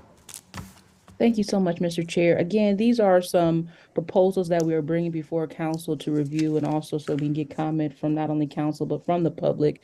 But these changes are ideas and ways in which we can make public comment period be more meaningful. By having the public be able to speak first. They can talk and address council before any official vote or any action is taken. We have heard time and time again constituents asking the question, why is public comment period at the end of the meeting after all decisions and votes have been cast? So this is an opportunity to change that. And again, we do hear some of the concerns that you are saying, and so we will continue the conversations. But again, these are some proposals and ways in which we feel we can make public comment period be more meaningful. Thank you, Mr. Chair. Thank you. I see Ms. Amobian and then Mr. Neal. I think I mentioned this earlier, and I just want to reiterate. Um, this is a great opportunity for us to engage council more. That's number one. Number two, I don't want us to ever forget that we work for the people of the city of Akron, and they are the ones who elect us and put us in those chairs to do their business. And if they take the time to come to the meeting or get on Zoom to address us, I think the least we can do is give them 3 minutes. 3 minutes is not a lot of time, folks. And I know that we have some people who come down week after week after week and voice their opinions about any and everything. But 3 minutes is not a terrible, long time. Additionally, I just hate the thought of limiting the number of people. Just the thought of that. And there are some nights when we have 1 or 2 people or 3 or whatever. And certainly when you have issues, you tend to have more. So I'm not concerned about the number of people speaking to us. I'm just glad that they're interested enough to come down or to request to address us. That's another area. With regard to the virtual use, it provides so many opportunities for us to participate and engage in our duty. If you're out of town, if you, as been mentioned, if you're sick and you can't leave your home or whatever the case may be. So I'm definitely in favor of continuing that, and I'm glad that that was passed early on so that we could use that mode of engagement. So those are my comments at this point. It's just that I just get real concerned when we're talking about shutting off the voices of the people that we represent, the people who send us downtown, and the people that we should be listening to as we do our business. Thank you. Thank you for your comments. Mr. Neal? Thank you, Mr. Chair. Let me, since virtual was spoken, let me speak to that. I agree, because I've taken advantage of not coming down here for a 5-minute meeting during the virtual committee meetings. But the general session, I believe folks should be present. Unless they're sick, unless they're out of town, they need to be present. Our constituents need to have access to us. It's almost disrespectful when they come down here and there's only 4 or 5 council people, no one from the administration. I'm looking at these minutes. It says representation from various departments. And it has all these folks here. The past 2-3 weeks, no one's been sitting in those chairs. If you're going to put that in the minutes, say that they're virtual. You need to note that. I think there needs to be notation of who's here and who's virtual. Because when you're virtual, you can't engage the constituents. How many times do we talk to constituents? Do they want to have access to us after a meeting to go into further detail because they don't have 3 minutes? I think that is far-reaching on something that was done for COVID. But now, when I look at other legislative bodies, nobody's doing that. School board's not doing that. State representative. The virtual piece, I'm sorry. Yeah, the virtual piece. Yeah. I mean, I think it's, and there's a place for it, but when it's the general body meeting, folks need to be here. And it needs to be noted, because like I said, the law department, none of them, they're getting credit for being here on Zoom. They need to be here during the general body meeting. But I'm glad we're going to have more discussion.